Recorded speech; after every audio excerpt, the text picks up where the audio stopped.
बिस्मिल्लाहिर्रहमानिर्रहीम। आज हम पढ़ेंगे सोलो टैक्सोनॉमी। सोलो वर्ड को देखा जाए तो सोलो वर्ड से मुराद है स्ट्रक्चर्ड ऑब्जर्व्ड लर्निंग आउटकम्स। इसी तरह टैक्सोनॉमी से मुराद यहाँ क्लासिफिकेशन है।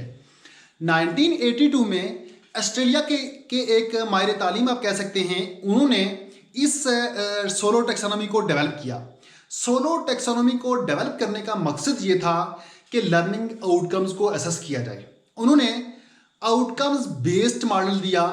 आप सबसे पहले लर्निंग आउटकम्स को डिज़ाइन करेंगे, फिर अपनी क्लास में क्लास एक्टिविटी को डिज़ाइन करेंगे, फिर उसके मुताबिक आप असेसमेंट करेंगे। जॉन बिग्स जो कि ऑस्ट्रेलिया के एक माहिर तालीम थे, उन्होंने सोलो टैक्सोनॉमी को 5 हिस्सों में 5 स्टेजेस में डिवाइड किया।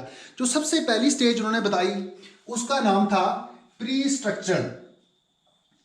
प्री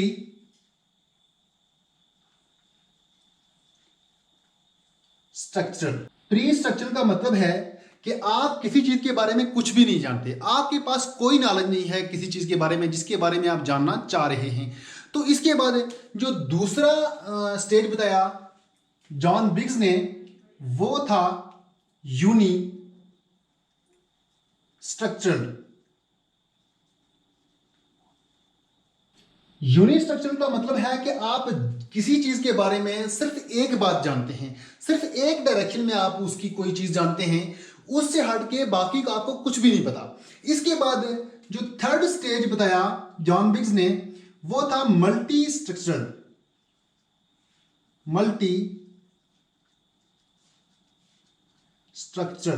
मल्टी स्ट्रक्चरल का मतलब है कि आप किसी चीज के बारे में बहुत सारी बातें जानते हैं, आप थोड़ा सा ऊपर आ जाते हैं। पहले आप सिंगल चीज के बारे में जानते थे, अब आपको मल्टीपल चीजें आप जानने लग जाते हैं।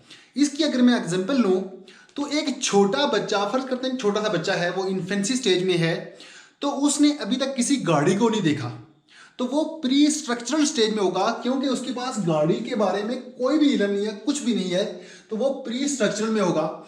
जब थोड़ा सा बड़ा हो जाएगा तो वो गाड़ी में बैठेगा तो उसे पता चलेगा कि इसका गोल सा एक स्टेयरिंग है, उसको घुमाने से गाड़ी चलती है, उसे सिर्फ एक चीज के बारे में पता चलेगा।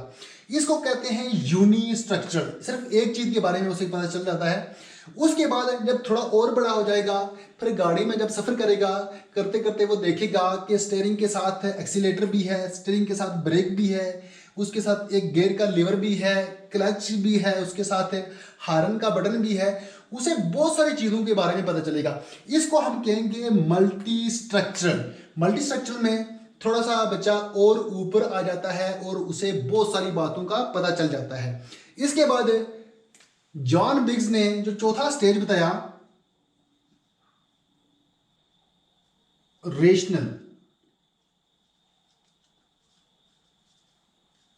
रेशनल का मतलब है कि आपस में जिन चीजों के बारे में उसका नॉलेज इंप्रूव हुआ है, जिन चीजों के बारे में उसको पता चला है, वही छोटे बच्चे की एग्जांपल लेते हैं।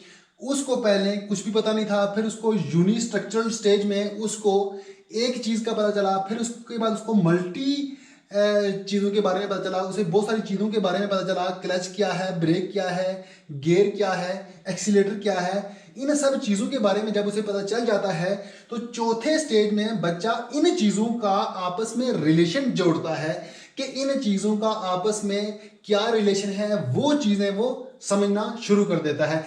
इसके बाद पांचवा स्टेज है एक्सटेंडेड एब्स्ट्रैक्ट। अब एक्सटेंडेड एब्स्ट्रैक्ट में क्या होता है कि स्टूडेंट या फिर बच्चा दो सिस्टम को, दो चीजों को आपस में जोड़ने लग जाता है, उनको आपस में कंपेयर करना शुरू कर देता है। मसलन एक गाड़ी है और पैसेंजर हैं, तो वो पैसेंजर और गाड़ी का रिलेशन वो जोड़ना शुरू कर देता है कि गाड़ी में पैसेंजर बैठेंगे, गाड़ी का मकसद क्या है, पैसेंजर को एक जगह से दूसरी जगह ले जाना। इस तरह की बातें वो आपस में जोड़ना शुरू कर देता है। या फिर वो क्या करता है कि एक कार में अगर ब्रेक है, उसमें उसके बाद एक्सीलेटर है, तो दूसरी कार में भी ये चीज़ें होंगी। इन चीज़ों का मकसद क्या है, ये मुख्तलिफ तरह के रिलेशन कंपेयर करना शुरू कर देता है, एक सिस्टम को दूसरे सिस्टम के साथ जोड़ना शुरू कर देता है। ये जॉन बिग्स ने सोलो टैक्सोनॉमी को क्लासीफाई किया था 5 स्टेजेस में। इसको मैंने डिस्कस किया है, उम्मीद करता हूं कि आपको समझ आ गई होगी। तो मिलेंगे नेक्स्ट वीडियो में, तब तक के लिए अल्लाह हाफिज़।